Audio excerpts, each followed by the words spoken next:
Let me explain why the order of your response is so crucial in a sexual offense investigation. In these cases, it's not just about what you say, but when and in what order you say it. This sequence can significantly impact the outcome. If you go into an investigation unprepared, your first statement becomes the baseline for the entire case. Trying to change your story later is difficult because the initial record is already set. Many people, feeling wronged, rush to explain themselves right away. I understand that impulse. However, if you start explaining without first organizing the facts, securing evidence, and identifying the key issues, you can easily lose focus. Later, when you review your testimony, you might find it hard to understand yourself. That's why a specific order is necessary. You need to build a structure first, then organize your statements within it. During our consultations, we don't jump to conclusions.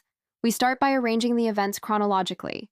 We then determine if the core issue is about consent, a misunderstanding, or the context of the relationship. Unlike cases like theft or insurance fraud that rely on objective data, sexual offense cases hinge on the structure of your testimony. This is why preparation before the investigation is half the battle.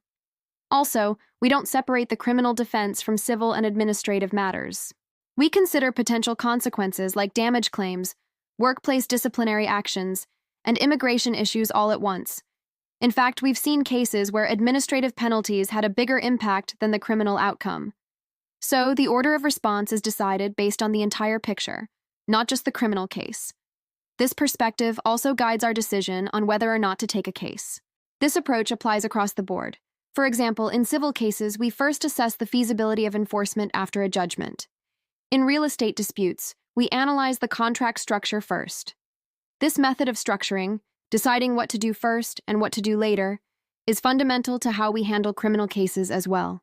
Since I began practicing in 2009 and opened my office in 2014, I've prepared every case as if it were happening tomorrow. Determining the order of response isn't about emotion, it's about strategic design. Ultimately, the sequence of your response is the backbone of your defense strategy. If you need a consultation that handles criminal, civil, family, real estate, and administrative law with this comprehensive approach, please refer to the description box below this video. Thank you for watching. Your subscription and likes help us provide more detailed legal insights.